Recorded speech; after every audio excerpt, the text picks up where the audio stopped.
ఆసక్తితో ప్రభు తెలుసుకున్నారు కాబట్టి సరైన క్రమంలో దేవుని మందిరానికి మీరు వెళ్ళాలి, దగ్గరున్న మందిరం కోసం ప్రయత్నం చేయకండి అని చెప్పి ఆయన ఏం చేశారంటే జంగారెడ్డిగూడెంలో దేవుడి సన్నగారు అని చెప్పి ఒక దైవ సేవకు ఉన్నాడు. అది ఎన్నో సుందర్ సింగ్ గారి ద్వారా, తనుగు సుందర్ సింగ్ గారి ద్వారా ప్రారంభించబడింది. అక్కడ మీరు వెళ్తే చక్కగా ఆత్మీయంగా కనపడతారు అన్నారు. అప్పుడు పాత బస్ స్టాండ్ దగ్గర ముస్లిమ్స్ పేట ఆ ఏరియాలో ఉండేది, అది మందిరం. అక్కడ ఆ మందిరం ఉండేది. అక్కడికి మేము నడిపించాడు ఆయన మొత్తాన్ని ఒక రోజున. సరే ఒక రోజు వెళ్ళారు, వచ్చారు, బాగా ఉంది. తర్వాత నుంచి ప్రతి ఆదివారం వెళ్దామని మొదలయ్యారు. మా ఊరి బస్సు ఒక్కోటే ఉంటుంది, ఒక్కోటే బస్సు అనమాట, రెండోటి లేదు ఆ రోజుల్లో.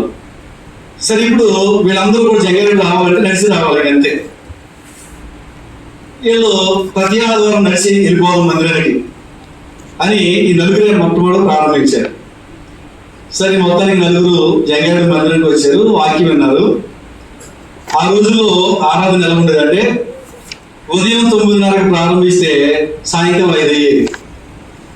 5 దాకా కూడా క్లోజ్ అయ్యేది కాదు.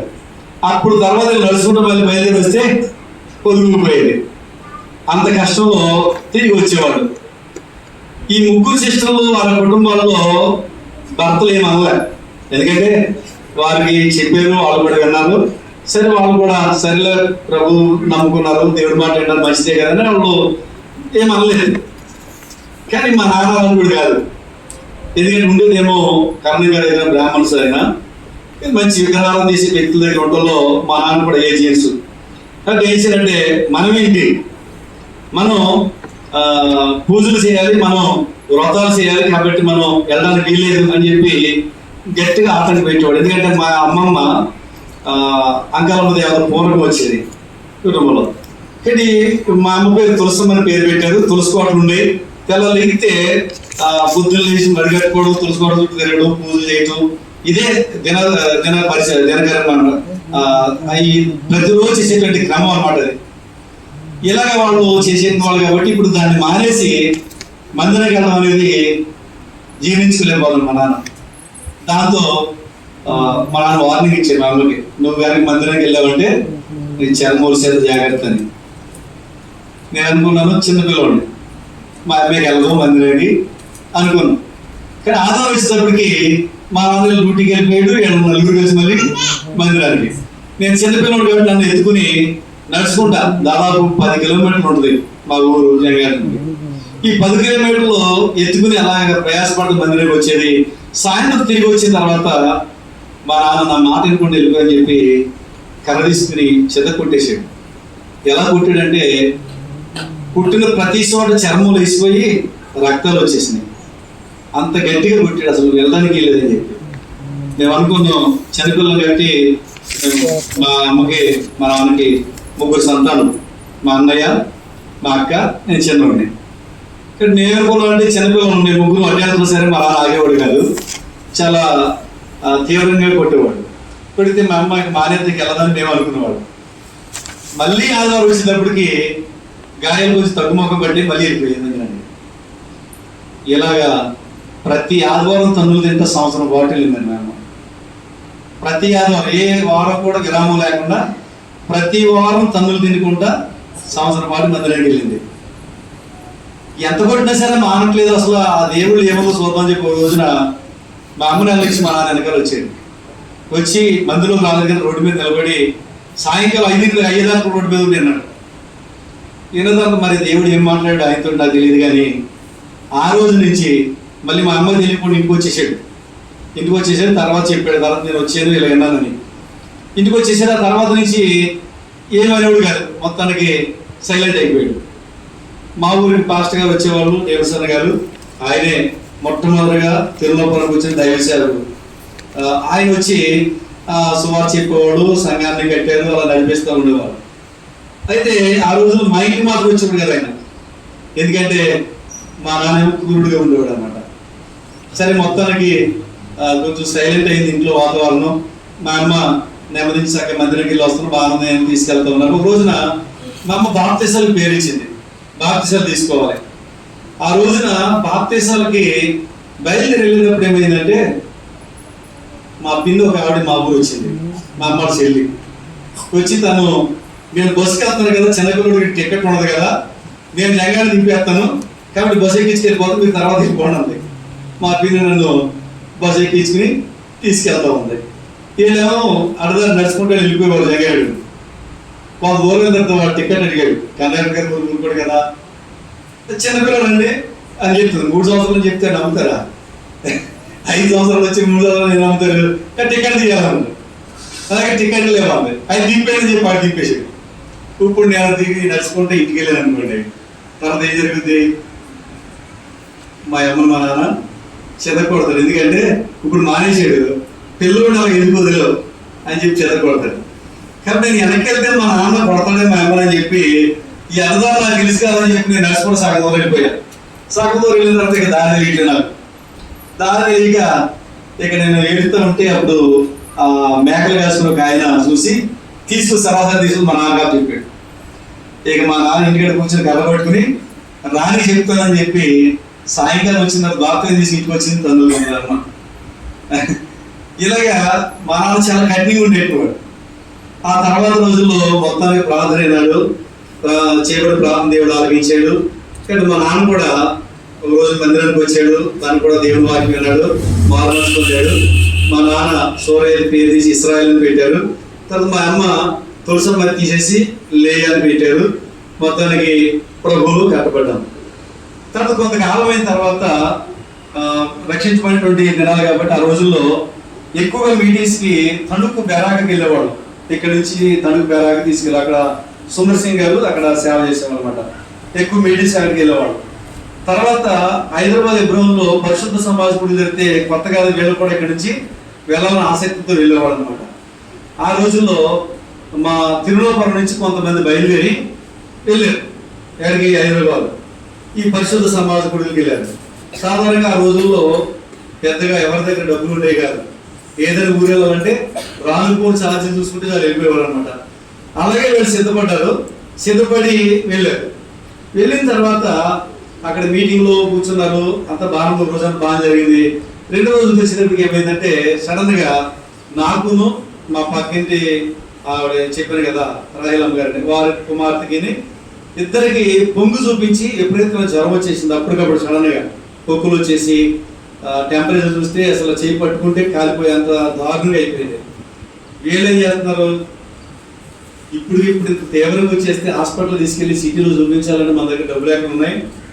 కానీ మనమేమో ఛార్జీలు రానుకో ఛార్జీలతో మనం ప్రార్థనకు వచ్చాం. ప్రార్థనకు వచ్చిన పిల్లలకి ఎలా అయింది ఏంటి అని చెప్పి వేరే వాళ్ళు మాట్లాడుకున్న తర్వాత మా ఊరి నుంచి వచ్చిన సిస్టర్స్ బ్రదర్స్ వీళ్ళందరూ కలిసి తిరుమల వచ్చిన వాళ్ళందరూ కలిసి ఒక ఆలోచన చేశారు. ఏంటి ఆలోచన అంటే మనందరూ దేవుడు ప్రార్థన చేద్దాం. ఎందుకంటే మధ్యాహ్నం మీటింగ్ అయిపోయిన తర్వాత ఖాళీ టైం ఏం చేస్తారు, మనలో కొంతమంది రిలాక్స్ అవుతారు కదా, ప్రార్థన చేద్దాం అని చెప్పి ఓ పక్కన ఎగ్రంలో నన్ను ఆ పాపను మధ్యలో పడుకోబెట్టి ఇలా రౌండ్గా మోకరించి ఒకరి తర్వాత ఒకరు ప్రార్థన చేస్తున్నారు. వీళ్ళందరూ ప్రార్థన ఏంటంటే, ప్రభువా వీళ్ళని తీసుకెళ్ళి హాస్పిటల్ తీసుకొని చూపించేంత మా దగ్గర స్తోమత లేదు, మేము మీటింగ్ కింద వచ్చాం, ప్రభు మీరు బాగు చేయండి, మీరు బాగు చేసి బ్రతికిస్తే వీళ్ళిద్దరిని మీ సేవకి ఇచ్చేస్తాం, చనిపోతే ఈ ఊర్లోనే బాధపెట్టి వెళ్ళిపోతాం అని చెప్పి అందరూ యాగాపడితే ఒకేసారి ఒకరి తర్వాత ఒకరు ప్రార్థన చేస్తాం. ఇలా ప్రార్థన చేసిన తర్వాత ఎవరో ఒక సిస్టర్ వచ్చారు, మొత్తం తెల్ల బట్టలతో ఉన్నారు ఆమె. ఆ సిస్టర్ వచ్చారు, వచ్చి ఆవిడ వచ్చి 2 చిన్న ట్యాబ్లెట్ 2 తీసుకొచ్చింది. ఆవిడ తీసుకొచ్చి ఈ బిడ్డలు వాళ్ళకి ఏంటి అంది ఆవిడ. వీళ్ళు ఎవరి మీద అని ఆవిడ నేను అడగలే, ఆవిడ కూడా ఇద్దరికి ఏమైందని కూడా ఆవిడ కూడా అడగలే. కానీ వచ్చిన ఆవిడ ఏం చేసిందంటే 2 బిడ్డలు ఇచ్చేసి వెళ్ళిపోయింది అంతే. తెల్ల బట్టలు పెట్టుకుని వచ్చింది. సరే ఇప్పుడు ఆవిడ ఎవరైతే మనకి ఎందుకు వెళ్ళించింది కదని చెప్పి ఆ చిన్న బిడ్డలు వేసారు. అరగంటలో జ్వరం తగ్గిపోయింది, సాయంత్రానికి పొక్కులు తగ్గిపోయి సాధారణ పొంగు వస్తే చాలా రోజులు పడుతుంది తగ్గడానికి. ఆ రోజుల్లో దేవుడు అద్భుతాన్ని చేశాడు. ఈ విధంగా ఆరోగ్యం వచ్చినప్పుడు వాళ్ళు ఏం చేశారంటే, ప్రభా వీళ్ళని నీ సేవకి ఇచ్చేస్తాం అని చెప్పి వాళ్ళు తీర్మానం చేసుకున్నారు. తీర్మానం చేసుకుని వాళ్ళు తిరిగి వచ్చారు. తిరిగి వచ్చిన తర్వాత వాళ్ళ మామూలు మా ఊరు నుంచి జంగారం రావడం, ఆరాధన రావడం ఏదో ఉన్నాం. 1992లో నేను 10th క్లాస్ ఎగ్జామ్స్కి వెళ్ళినప్పుడు 10th క్లాస్ చదివిన ఆ రోజుల్లో యవనస్తుల కూడికి తణుకు వెళ్ళాం. వెళ్ళినప్పుడు ఆ రోజున మరి 2 రోజులు 3 రోజులు జరిగింది ఆ మీటింగ్. గ్రూప్ డిస్కషన్ పెట్టేవాడు. ఆ రోజుల్లో కూర్చోబెట్టి ఆ గ్రూప్ డిస్కషన్ బాగా మాట్లాడేవాడు సేవకులు. ఆ డిస్కషన్లో నేను ఒప్పించబడి వాక్యం ద్వారా పట్టుబడి నేను మారుమనసు పొంది నా పేరు ఇచ్చి తణుకులోనే బాప్తిజం తీసుకున్నాను. నా పేరు సత్యనారాయణ అయితే ఆ రోజు నా పేరు మార్చి సుందర్ సింగ్ గారు ఐజక్ అని పేరు పెట్టారు. ఆ తర్వాత నుంచి రక్షించబడి ప్రభువులో ఎదుగుతూ ఉన్నాం. కానీ మా వాళ్ళ ఆలోచన ఏంటంటే ఎప్పటికైనా నువ్వు దేవుని సేవ చేయాలి, నేను చిన్నప్పుడే దేవుని సేవకి మోకేయాలని. కానీ పరిస్థితులు చూస్తే ఆ రోజుల్లో సేవకుల పరిస్థితి ఎలా ఉండేదంటే ఈ రోజుల్లో పెద్ద ఏమి సౌకర్యవంతంగా లేవు, కానీ ఆ రోజులు మరీ దారుణంగా ఉండేవి. ఎక్కువగా నేను మందిరంలోనే వెళ్ళి కూర్చోడానికి ఇష్టపడేవాడిని. మా అమ్మ సేవకులు అన్నయ్య గారిని పిలిచేది, నేను అన్నయ్య గారిని పిలిచేవాడు ఎంతున్నా సరే. ఎందుకంటే ఆ రోజులు అన్నయ్య అక్క అని పిలవడం నాకు అది ఆనవాయితీ అయిపోయింది, అలవాటు అయిపోయింది. అప్పుడు అక్కయ్య గారు అనుకుంటే ఆవిడ దగ్గరికి ఆవిడ చెప్పేది ఏమంటే వాళ్ళు ఎన్ని ఇబ్బందులు పడ్డారు సేవకు వచ్చి, ఒకరోజు భోజనం లేకపోతే ఎలా ఉపవాసం ఉన్నారో, ఎలాంటి పరిస్థితుల్లో పిల్లలు పెంచుకొచ్చారు, ఇవన్నీ వాళ్ళు చెప్తూ ఉంటే వినేవాడినేమో. నేను సేవకు రావాలంటే భయపడేవాడిని. సేవకు వస్తే ఎలాంటి కష్టాలు ఉంటాయా, ఎలాంటి ఇబ్బందులు ఉంటాయి అని సేవకు రావడానికి భయపడి మా అమ్మదాని వాడిని, అమ్మ నువ్వు ఎలాగ ముఖ్యం కాబట్టి నేను పని చేసుకుంటా, సేవకు సహకరిస్తా, సేవకులు ఎక్కడ పంపిస్తానికి వాక్యం చెప్తా, పరిచయం చేస్తా, దేవుడి భాగం దేవుడికి ఇస్తా, నా సొంత డబ్బులు ఖర్చుతో సేవలు సహకరిస్తా అని చెప్పి నా తెలివితేటలు చేసానంటే వాళ్ళు ఎక్కడ పంపిస్తే అక్కడికి. నాకు ఆ రోజుల్లో హీరో బెస్టిక్ అని చిన్న మోటార్ సైకిల్ ఉండేది. ఆ బండి నేను పెట్రోల్ కొడుచుకుని ఎక్కడికి పంపిస్తే అక్కడికి వెళ్ళిపోయేవాడు, సేవలు సహకరిస్తుంటాడు. నైట్ మీటింగ్ అంటే ఏ ఊరు వెళ్ళిపోవాలన్నా పెట్రోల్ కొడుచుకుని వెళ్ళిపోయాడు వాళ్ళతో పాటు. నేనేమనుకున్నానంటే నేను చాలా సేవ చేస్తాను అనుకున్నామండి. కానీ మా అమ్మ మొక్కిందేమో దేవుని ఫుల్ టైం సేవకుడిగా ఇచ్చేస్తానని. ఆ రోజుల్లో నేను పని చేసుకుంటా ఉంటే నా ఆదాయం రోజుకి 500 పైనే ఉండేది. మా అన్నయ్య గవర్నమెంట్ జాబ్ చేసేవాడు ఎంఆర్ఓస్లో. మా అక్క హస్బెండ్ ఏమో ఆర్టికల్ షాప్ పెట్టుకున్నారు, వాళ్ళ వ్యాపారం. సరే వీళ్ళు వ్యాపారం చేసినా, మా అన్నయ్య గవర్నమెంట్ జాబ్ చేసినా, వీళ్ళు సంపాదించే దానికంటే కూడా నా సంపాదన చాలా ఎక్కువ ఉండేది మా ఇంట్లో. నేను అనుకున్నాను డబ్బులు లేకపోతే పోషించబడడం కష్టం, కాబట్టి సేవకి వెళ్తే ఈ డబ్బులు కూడా ఉండు ఎవరిస్తారని చెప్పి ఇలాగ ఆలోచన చేస్తుండేవాడిని. ఇలా ఉంటుండగా మా నాన్న ఇంతకుముందు చనిపోయారు. తర్వాత 2003లో మా అమ్మగారు కూడా చనిపోయారు. చనిపోతే ఇక చూడండి, అప్పటి వరకు నా కూడా ప్రార్థన చేసింది మా అమ్మ. నేను ఏదో సేవకు సహకరిస్తున్నాను అన్నట్టుగా సేవలకు నేను ఫీల్ అయిపోతున్నా, దేవుడు నన్ను కాపాడడానికి, దేవుడు ఉగ్రత నా మీద రాకపోవడానికి. మరి ఈ విధంగా కాపుదలు ఉండగల మెయిన్ రీజన్ ఏంటంటే నా తల్లి నా కోసం ప్రార్థన చేస్తుండేది. ఆమె ప్రార్థన బట్టి నాకు అన్ని బాగా జరిగిపోయింది అనుకునేవాడిని, పర్వాలేదు అనుకునేవాడిని. ప్రార్థన చేసే తల్లిని కోల్పోయిన తర్వాత అప్పుడు ప్రారంభమైంది నా బాధ. ఎందుకంటే నేను ఏదైతే షాప్ ఉంది నాకు ఆదాయం వస్తుందని బాగా గర్వీగాను, రోడ్డు ఎక్స్టెండింగ్ చేయడానికి వచ్చి డిఎస్పీ గారు వచ్చి ఈ షాప్లను తీసేయను అన్నాడు. ఇప్పుడు ఏమైపోయింది, షాప్ తొలగించబడింది. ఆ తర్వాత ఈ వ్యాపారం చేసేవాడిని, కుర్చీలు, టేబుల్, తర్వాత ఈ దేవాల కాట్లు, మంచాలు, సోఫా సెట్లు ఇన్స్టాల్మెంట్ బిజినెస్ మీద ఇవ్వడం, ప్రతి వారం వచ్చి కట్టించుకోవడం, ఇది చేస్తున్నాడు. తర్వాత ఈ షాప్ చేసినా పర్లేదండి అలా చేస్తా, అది చేసుకుంటా తిరుగుతున్నాడు. ఇటు ఏంటంటే ఇటు ఏజెన్సీకి ఎక్కువ తిరిగేవాడు అనమాట. అటు అంతిరిదుగుడు, పెద్దవాడుగూడు, కావిడిగూడ, ఆ సుమారు ఆ ఏరియా వరకు కూడా తిరిగాడు. కావిపాలెం ఈ ఏరియాలన్నీ కూడా తిరిగి వ్యాపారం చేసేవాడిని. అప్పుడు కూడా బాగానే ఇన్కమ్ ఉండేది కాబట్టి బాగా చేసుకున్నాను కాబట్టి పర్వాలేదు అనుకున్నా. ఆ తర్వాత మళ్ళా అంతిరిగుడిలో బ్రదర్ చెప్పారు, అంటే ఇప్పుడు అక్కడ సేవ చేస్తున్నారు ఒక ఆయన జోసఫ్ గారు అని. ఆయన అన్నారు, బ్రదర్ నువ్వు అంతిరిగుడిలో వ్యవసాయం చేయి మాతో పాటు అన్నాడు ఆయన. నాకేం వ్యవసాయం ఎలా చేయాలో తెలియదు. సరే ఆయన చెప్పారు కదా, చెప్పి ఏం చేయండి, ఆయనతో పాటు ఆయన పొలం పక్కన కొంత పొలం తీసుకుని పత్తి వేసాం. అయితే ఎంత కష్టపడ్డా సరే కనీసం పురుగు మందులకు రావాలి డబ్బులు. ఈ పత్తి అయితే మేము పెట్టుబడులు కాదు కదా, ఆ పురుగు మందులలో అది కొనుక్కుని వాళ్ళ బాగా తెచ్చుకున్నారు తప్ప అందులేమి మిగల. ఈ విధంగా అంత వ్యతిరేకత అయిపోతుంది ప్రారంభించిన తర్వాత మా ఇంట్లో వాళ్ళు అంటారు, నువ్వు ఎన్ని చేసినా ఓ పక్కనే షాప్ చేశారు, పక్క నుంచి ఏమో వ్యాపారం, పక్కన ఎన్ని చేసినా ఏంటంటే మేము ప్రార్థన చేసిన కానీ బాగానే ఉంది పరిస్థితి. ఇప్పుడు నువ్వు సేవకి వెళ్ళకపోతే నీ తరపున దేవుడికి రిక్వెస్ట్ చేసేది ఎవరు లేరు, కాబట్టి నువ్వు సేవకి వెళ్ళడమే సేఫ్ అని చెప్పాను. సరే, అప్పుడు నేను అన్నాను, దేవా నేను నీ సేవకు రావాలంటే మరి నువ్వు నాతో మాట్లాడు, ఎందుకంటే నన్ను మొక్కింది కానీ నేను సేవ చేయాలంటే మరి ప్రభు నువ్వు మాట్లాడకపోతే ఎలాగ నాకు, నువ్వు మాట్లాడు ప్రభు అంటే. ఇప్పుడు మొట్టమొదటి నేను చదివినే ఈ యెషయా 44వ అధ్యాయం మొదటి 2 వచనాలు చదివాం కదా, ఈ 2 వచనాల్లో ఆ విషయం ద్వారా దేవుడు మాట్లాడుతూ వచ్చాడు. ఏమన్నాడంటే, నా సేవకుడు యాకోబు నేను ఏర్పరచుకున్న ఇశ్రాయేలు వినుము, నేను సృష్టించి గర్భంలో నేను నిర్మించి నీకు సహాయం చేయబోడని యెహోవా ఇలాగూ సెలవిస్తున్నాడు. నా సేవకుడు యాకోబు నేను ఏర్పరచుకున్న ఇశ్రాయేలును భయపడకు అన్నాడు. అని ఇప్పుడు దేవుడు నాతో మాట్లాడాడని చెప్పి నేను సంతోషపడి దేవుని సేవకి వెళ్ళిపోదాం అనుకున్నా. ఆ తర్వాత మళ్ళీ అనిపించిందంటే క్యాజువల్గా చదువుతుంటే వచ్చినట్టు ఉంది అది, ఎందుకంటే డైలీ కోర్స్ చదువుతాయి కదా, కాబట్టి ఇదే రూఢి పరిస్థితి ఎలా వెళ్ళిపోతాం అని మళ్ళీ అనుమానం వచ్చింది. ఎవరిలాగంటే గిద్యోన్ లాగా. గిద్యోన్ ఏమంటాడు, దేవా నిజంగా నన్ను ఆ యుద్ధంలోకి అది విజయం ఇస్తావా, అయితే నిన్ను పరీక్షిస్తాను. ఏంటంటే ఆ గొరుబొచ్చంతా కళ్ళను అలబెట్టాము, ఏం చేయాలి, గొరుబొచ్చంతా తడవాలి, బయట అంతా పొడిగా ఉండాలి. ఒకసారి రెండోసారి ఏంటి, గొరుబొచ్చి పొడిగా ఉండాలి, చుట్టూ తెరగా ఉండాలి. ఈ న్యాయపతుల 6వ అధ్యాయంలో 37వ వచనం నుంచి ఆ మాటలు ఉంటాయి. సరే, ఇప్పుడు నేను కూడా అలాగే ఎందుకు రాకూడదు దేవుణ్ణి అని చెప్పి ఏమనంటే, ప్రభువా ఈరోజు మందిరానికి వెళ్తున్నాను, నీ సేవ గురించినటువంటి వాక్యం చెప్పాలి. ఎక్కడ చెప్పిన పర్లే, సేవకు రావాలి, దేవుని సేవకులు కావాలని చెప్పి ఈరోజు దేవుని సేవకుడు ద్వారా నువ్వు నాతో మాట్లాడితే నువ్వు నన్ను పిలిచిదని నమ్ముతానని చెప్పి ఆ రోజు అనుకుని దేవుని మందిరికి వెళ్తే ఆ రోజు వాక్యం చెప్తా మత్తయి సువార్త 9వ అధ్యాయము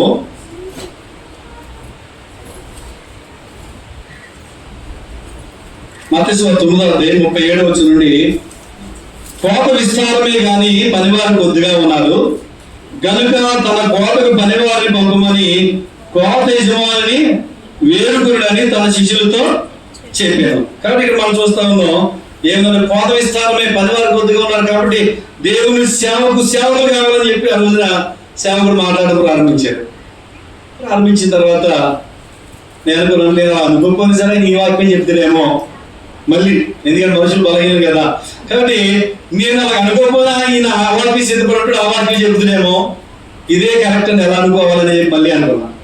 ఈరోజు జనరల్ ప్రశ్న వస్తుంది, ప్రభువా ఇదిగో నేను మరలా ఒక్కసారి శోధిస్తున్నాను, నీ వాగ్దానం నాకు సేవ గురించి ఇవ్వాలి, ఇస్తే నేను వెంటనే లోబడి నీ సేవకు వచ్చేస్తాను అని చెప్పి మరలా ప్రార్థన చేసుకుని ఆ 31st నైట్ వాగ్దానం తీసుకుంటే లేవీకాండం 26వ అధ్యాయం 11వ వచనంలో ఉన్నటువంటి ఆ వాగ్దానం దేవుడు ఇచ్చాడు. లేవీకాండం 26వ అధ్యాయం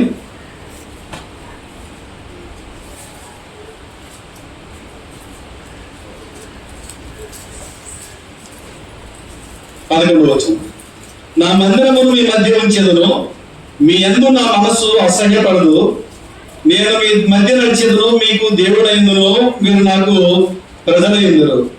కాబట్టి దేవా నీ మందిరంలో సేవ చేయాలంటే నాకు వాగ్దానం ఇవ్వమని అడిగాను కదా, మరి వాగ్దానం ఇచ్చావు ప్రభు, మరి ఎక్కడికి వెళ్ళాలి సేవకి అని చెప్పి ప్రార్థన చేసుకుంటా ఉంటే మా పిన్ని తాడేపల్లిలో గండి ఇజ్రాయల్ గారని ఎబ్రో సహవాసమే ఆయన మందిరానికి వెళ్తూ ఉండేది. ఆమె ఏమందంటే, నిన్ను అక్కడ తీసుకెళ్తారా, అక్కడ తీసుకెళ్తే ఆయన చక్కగా తరబీదిస్తారు, వాక్యంలో మంచి వాక్య జ్ఞానం దేవుడు ఇచ్చాడు, కాబట్టి అక్కడ నువ్వు ట్రైనింగ్ అయితే చక్కగా నువ్వు వాక్యం చెప్పగలుగుతావు, అక్కడ రా అని చెప్పి మా పిన్ని అక్కడ పిలిస్తే అక్కడికి వెళ్ళిన తర్వాత ఆయన పరిచయం చేస్తున్నప్పుడు సుందర్ సింగ్ గారి పేరు చెప్పేసరికి అంతకుముందు సుందర్ సింగ్ గారు ఈయన కూడా కలిసి పనిచేశారు, కాబట్టి ఆయన కూడా ప్రేమ పుట్టి ఆయన ఏం చేశారంటే కొంతకాలం మా దగ్గర ఉండు, తర్వాత సేవ జరిపిన తర్వాత ఒక స్థలంలో నిన్ను నియమిస్తాం అన్నారు. సరే, ఆయన దగ్గరికి వెళ్ళాం. కొంతకాలం ఆయన దగ్గర ఉన్న తర్వాత పోతవరంలో సేవ కొరకు అక్కడ అపాయింట్ చేశారు. పోతవరంలో నా సేవా జీవితం ప్రారంభించబడింది. అయితే 2005లో అక్కడ సేవ ప్రారంభించబడింది. అప్పటి నుండి సుమారు పోతవరంలో 10 సంవత్సరాలు అక్కడ సేవ చేశాను. అయితే నేను సేవకి వెళ్ళేటప్పుడు నాకు ఒక కుమార్తె ఒక కుమారుడు అనమాట.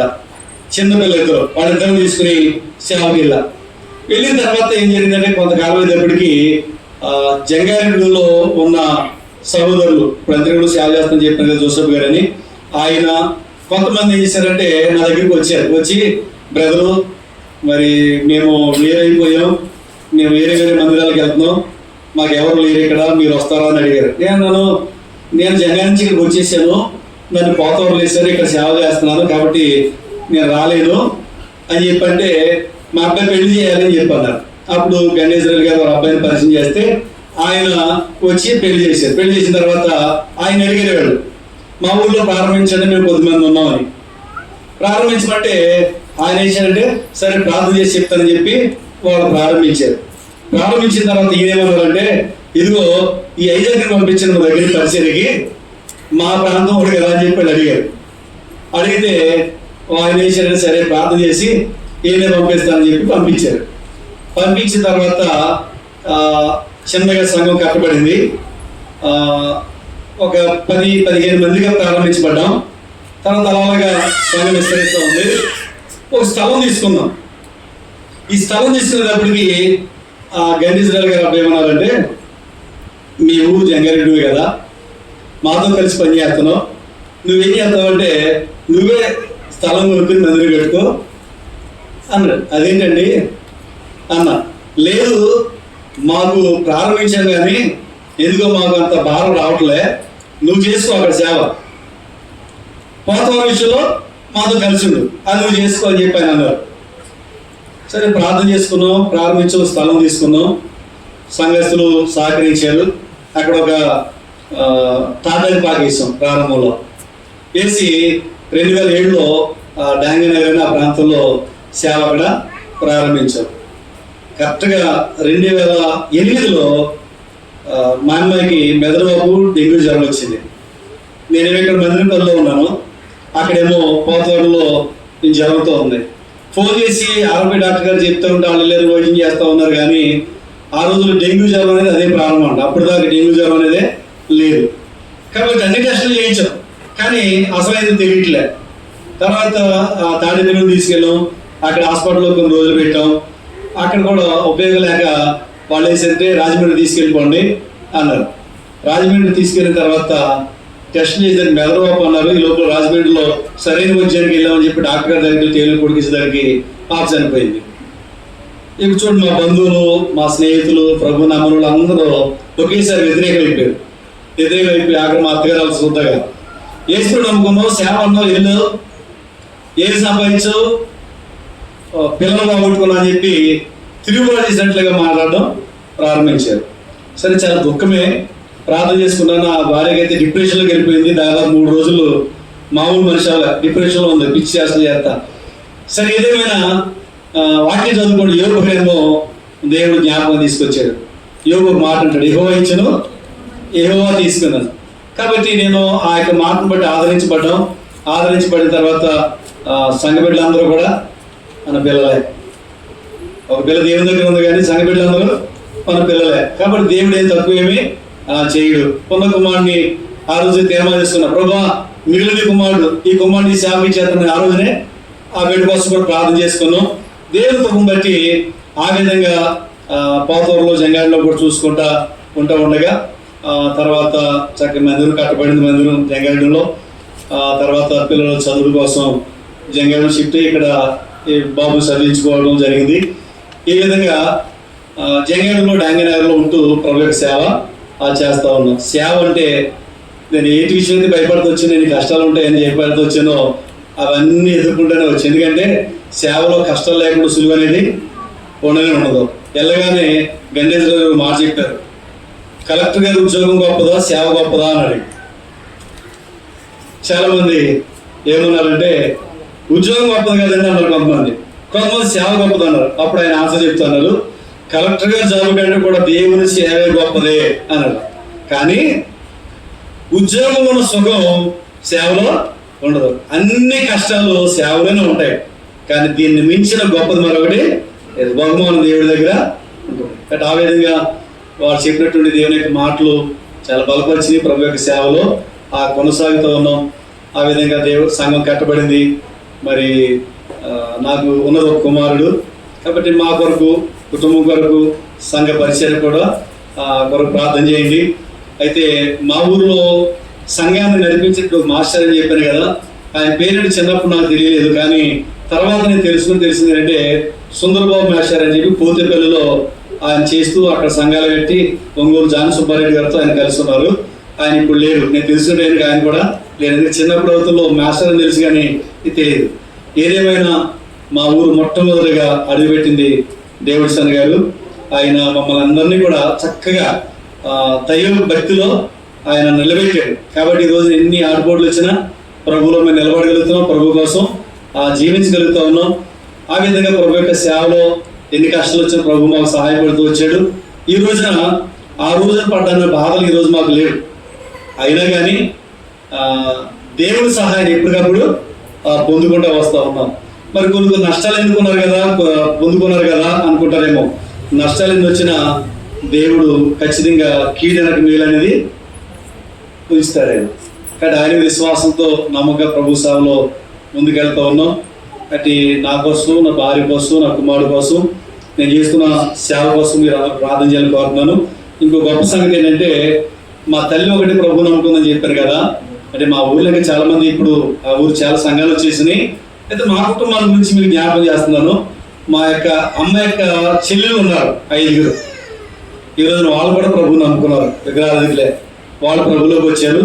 అందులో 2 నేనే బాప్తీసాలు ఇచ్చాను. మా పిల్లలు 2 నేనే బాప్తీసాలు ఇచ్చాను. వాళ్ళు మందిరానికి వస్తూ ఉన్నారు. తర్వాత మరి మా రక్త సంబంధం మా కుటుంబీకులు కూడా సంఘంలో వాళ్ళు స్థిరపడ్డారు, ప్రభువులో బలపడ్డారు. మా అమ్మ కోరిక ఏంటంటే ప్రభు మా వాళ్ళందరూ కూడా నీలో బలపడాలని చెప్పి. నేను అనుకుంటాను ఆ రోజున మా నాన్న కొట్టిన దెబ్బలకు మా అమ్మగారికి మానేసి ఉంటే ఈ రోజున మాకు రక్షణ వచ్చేదే కాదు. అన్ని దెబ్బలు సహించుకుని చక్కగా ప్రార్థన కొరకు ప్రభు సన్నిధికి వచ్చేది. తనను బట్టి ఈ రోజున ఆమె పిల్లలు, మేము, ఆమె రక్త సంబంధులు మరి ప్రభువు నమ్ముకుని దేవుని మార్గంలో జీవించడమే కాకుండా ఈ రోజున దేవుని సేవకు వచ్చి నేను ఎక్కడైతే సువార్త చెప్తున్నానో, ఎక్కడైతే ప్రభువుని ప్రకటిస్తున్నానో, ఇంకా అనేక మంది ప్రభువుని నమ్ముకోవడానికి కారకురాలైంది మా అమ్మ. అతి ధన్యత దేవుడు మా కుటుంబానికి ఇచ్చాడు. కాబట్టి మమ్మల్ని, మా కుటుంబాన్ని జ్ఞాపకం చేసుకుని మా కొరకు ప్రార్థన చేయమని ప్రభు గారికి కోరుతా ఉన్నాను. ఈ చిన్న సాక్షి దేవుడు జీవించిన కాక.